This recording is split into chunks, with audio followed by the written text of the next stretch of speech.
You're listening to the ESO Network, your station for all things geek.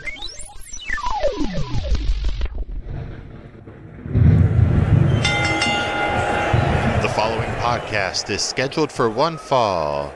Coming in at 195 pounds from Studio A, he is the reigning, defending, undisputed host of the Ring of Thunder, Sexy Thor!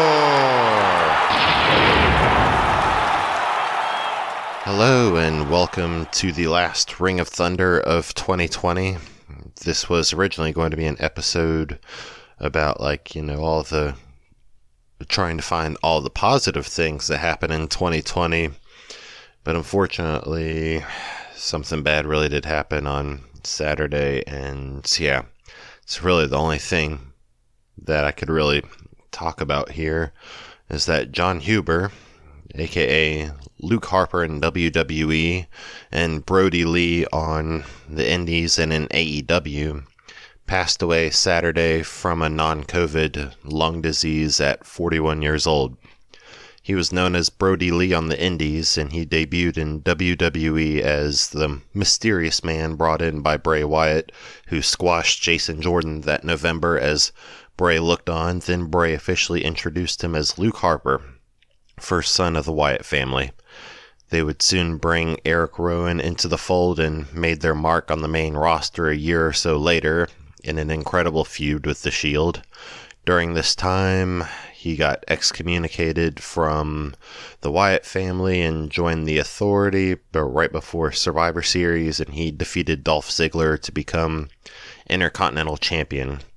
The WWE Universe was super behind him at that point, and of course his excommunication from the Wyatt family, he was replaced by Randy Orton in 2016, which of course led to Randy burning down the Wyatt compound and taking the WWE Championship off Bray at WrestleMania 33, which led to current events. I do have an update about that, which I'll share later this episode, but this episode will pretty much be about Brodie. There was a brief Wyatt family reunion, but due to injuries and the superstar shakeup, it was over once again. Harper and Rowan reunited as the tag team The Bludgeon Brothers in late 2017 and crushed everyone on their way to becoming SmackDown Tag Team Champions at WrestleMania 34. Over the following months, they would defend the titles against the Usos and Gallows and Anderson, and even the reunited Team Hell No at Extreme Rules, which is the pay-per-view where my story and memories begin. Then the New Day won the opportunity to challenge for the tag titles at SummerSlam. On the go-home show for SummerSlam on August 14th, the Bludgeon Brothers made a statement on a couple of jobbers. And why is this an important part? Because it took place in Greenville, South Carolina, with a bright-eyed sexy Thor in the front row of the lower bowl, right behind the ringside section. You can't see me in the broadcast, unlike every Raw I'm at in person or virtually, because I'm on the side of the hard camera, but oh boy was I taking it all in and decided, or at least was on the way to deciding, that I wanted to be in this environment as much as humanly possible. Back to Harper, the Bludgeon Brothers lost to New Day at SummerSlam via disqualification, but remained champions because of the whole champions advantage. But then there was a no DQ rematch on the SummerSlam Fallout episode of SmackDown Live, and the New Day won the titles and the Bludgeon Brothers were inactive due to injury.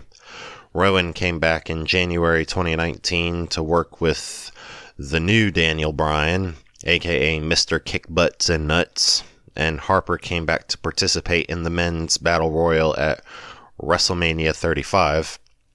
And of course, there I go again, bringing up Mania 35. A week later, he participated in the Worlds Collide event that crossed all the brands over and had a wonderful match with Dominik Dijakovic. And in a post-match interview, little social media, digital exclusive, he did have some very good advice for just anybody doing anything. It's just shoot your shot. and he disappeared again for a while. And then there was news circulating the wrestling internets that Harper has asked WWE for his release, but was denied. He was seen again in September 2019 at Clash Champions when Roman Reigns was about to charge at Eric Rowan during their no DQ match, and you just see Roman getting booted in the face by someone. Then you see Harper and the crowd just pops. He helps Rowan get that win, which led to Hell in a Cell the very next month when Harper and Rowan were beaten by the team of Roman Reigns and Daniel Bryan, who was on his way to coming back babyface. Then Luke Harper was released by WWE on December 8th, 2019, and when we get back from commercial, it's Exalted One time. Attention, people of Earth! Looking for a way to kill half an hour every week? Try the Flopcast. It's a silly podcast about cartoons, music, comics, movies, obscure pop culture from the 70s and 80s, and chickens. Join us! Bring coffee! We're on the ESO network. And we're at flopcast.net.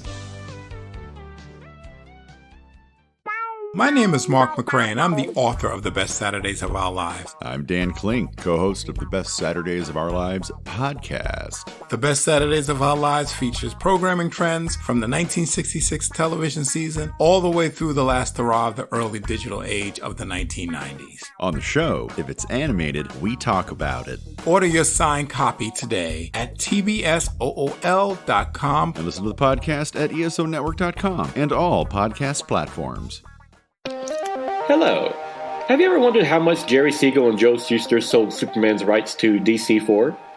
Or which popular football star was the Sam Wilson the Falcon's physical appearance based on? You can find all that and more at the History of Comic Books podcast, a podcast dedicated to the creators, events, history, and the companies that made the great comic book medium. Hosted and created by your friendly neighborhood JT Wheatley. Please give it a listen at iTunes, Spreaker, Stitcher, and all our podcasting platforms. Thank you, and go ahead and enjoy yourself a good comic book. Look, we gotta talk. Yeah, Thunder Talk. We're going all kinds of sideways with that sweet nerd junk. Woke nerd junk. It's topical. Political. Dare I say radical. We've got all your latest news and reviews. Hot music. And a whole lot of comedy. But it ain't for kids. Definitely mature content. So let's talk. Let's talk Thunder Talk. Thunder Talk is a proud member of the ESO network. Now, I won't get into as much detail as the Exalted One as I did Luke Harper because Brodie Lee debuted in AEW back in March when Ring of Thunder came to be, and hopefully I did a good job recounting his weekly actions along with everyone else. When he did debut, it was supposed to be at the Dynamite in Rochester, New York, his hometown. He would have had such a big pop in that crowd, but I definitely popped in front of my TV for sure. Everyone thought it was going to be Matt Hardy being the Exalted One, and they were teasing it might be Christopher Daniels, probably as a reference to when Daniels was originally supposed to be the higher power that The Undertaker's Ministry of Darkness was working for back in '99 until Vince made it himself. That's where "it was me, Austin, it was me all along" came from. So Brodie Lee made it to AEW and made an immediate impact with that devastating discus lariat and vignettes with Brodie acting as a Vince McMahon type character, actually acting out stories from people's interactions with Vince, and weekly on Being the Elite on YouTube yelling at those Dark Order goofballs, and he just elevated everyone in that group. You don't have to go any further than John Silver and Anna Jay as strong examples, but he affected everyone in a positive way. If you follow even half the people I do on Twitter and Instagram, as far as WWE and AEW wrestlers, you'll see an endless stream of stories and memories that haven't stopped since Saturday. But there's just so much good to say about the man, like you can't just... From what I can surmise, if you knew him as long as some of these people did, then, you can't summarize your feelings and memories with him in just one tweet or two tweets or three tweets. Like, this was a man that everybody has had great things to say about, and he was taken from us way too soon, but already left a wonderful mark on our business. Rest easy, Mr. Brodie.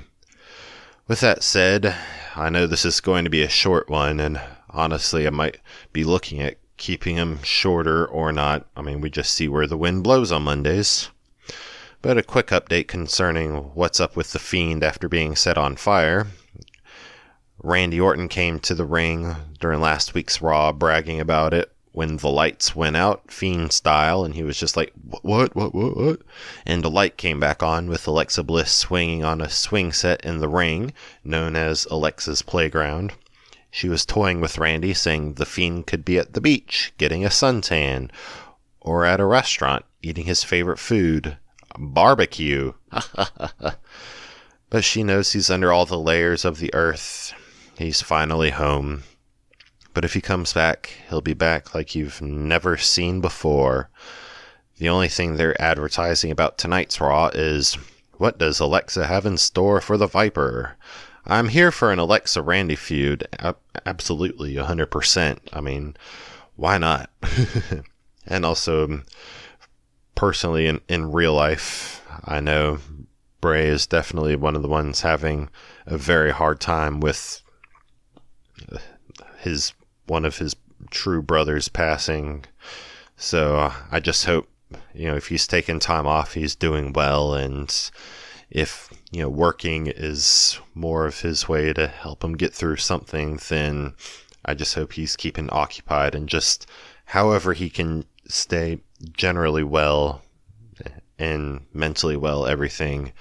I hope he's just doing well, along with everyone who knew Brodie personally and was super affected by this, his friends, his family, his fans, everybody. But also, over on the SmackDown side, announced for the New Year's Day episode, Seth Rollins is coming back. Who knows if he's going to be babyface now that he is a new father, or if he's still going to be the Messiah. Though I did see a rumor on the Facebooks that WWE was going to be bringing back the Armageddon pay-per-view on February 28th, which is the day before my birthday, so holy shit.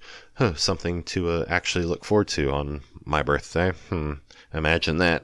And there was like this picture, which was, I'm sure, photoshopped by somebody, but it was Seth Rollins like standing above this ruined city. Like, of course, it was Armageddon, so that would be awesome if that was the pay-per-view between Rumble and WrestleMania, because there's only going to be like one pay-per-view there, because Rumble's on January 31st and WrestleMania's on March 28th as of now.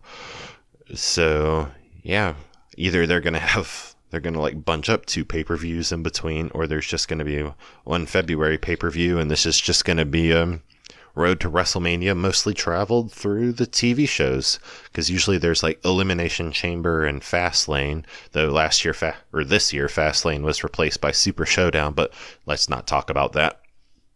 But I mean, I guess we could have, because usually Elimination Chamber, the men's and women's Elimination Chamber matches were to decide the champion or the number one contender for a champion for WrestleMania.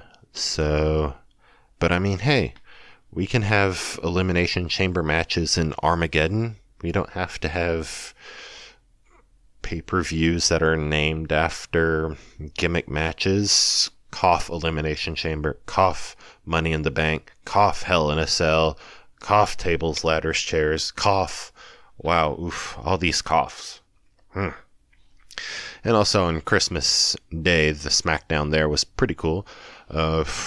Charlotte and Asuka retained the women's tag team titles against Sasha Banks and Bianca Belair, and also Carmella and Bayley in a triple threat eliminator. That was pretty cool. Roman Reigns, of course, retained the Universal Championship in an awesome steel cage match with Kevin Owens, with, of course, Jey Uso's help. And finally, Big E became Intercontinental Champion. I mean, I don't know why I'm saying finally, because Big E did have an Intercontinental Championship run like several years ago, right before he joined New Day, back when he was Big E Langston. But I don't know, just to, see it again, and he is this much more ready for that whole World Championship main eventer status than he was several years ago. So it'll be very interesting seeing where Big E goes in 2021. Oof. And of course, while the women's triple threat eliminator for the tag team championship went on during SmackDown, they cut to Ruby Riott and Liv Morgan of the Riott Squad checking out the match out back. So, please let it be the Riott Squad that takes the titles off of Charlotte and Asuka and kicks off that feud finally. Man, here's just hoping that 2021 just corrects a lot of things that we wanted to see in 2020 but didn't. Like, I don't know, everything. But of course there was good things that happened in 2020 that again I would have gotten to, and of course I probably should have gotten to, considering how short this podcast is going to be. But I don't know, maybe we do one next week. Maybe we do one before next week. We just don't know. But then again, if I ran through it all, it'd just be another short podcast. So I don't know. It might be the first podcast of 2021 would be looking back at 2020, plus also finding out what Seth Rollins did. We shall see. We shall see. And finally, for real, I'd like to wish a happy birthday to my Shield brothers, Nick and Matt Moser. I mean, hell, they practically should be my blood brothers at this point. Matt's birthday is today and Nick's is on Thursday. So, of course, happy birthday to both of them. Have so many great memories for, God, 2021 will be about 10 years since I've first met both of them. So, holy shit. Yes, so many great memories in those 10 years, which have only been amped up further in the last couple of years as we've been able to share wrestling-related memories with each other. Yeah, I went to that SmackDown show that I mentioned earlier in the podcast with Nick, and of course I was with both Nick and Matt in the Raw Lanta, which I like talking about just as much as I do WrestleMania 35. God, that spring of 2019 was just something else. And that's the 1, 2, 3. Thanks for choosing Ring of Thunder during this insane year. I know you really had to choose like the best entertainment options for yourself, and I don't blame you regardless of what you had to choose, because we all had to do our best to really keep ourselves relatively sane-ish this year. But for those of you that chose Ring of Thunder and chose Thunder Talk and chose any bit of the Thunderverse or all of the Thunderverse, then thank you very much. Seriously. And, hopefully in 2021, there'll be more opportunities for us to grow and innovate across the board. I definitely am looking forward to finding ways to doing that over 2021 as we hopefully can go to shows again, hopefully, and new opportunities for content come about here. We shall see. And finally, to paraphrase Mr. Brodie, it's Mjolnir Monday. You know what that means. This has been a broadcast of the ESO Network. Be part of the crew and help support our shows by donating to our ESO Patreon or by shopping at the TeePublic store, which can all be found at www.esonetwork.com. The ESO Network, your station for all things geek.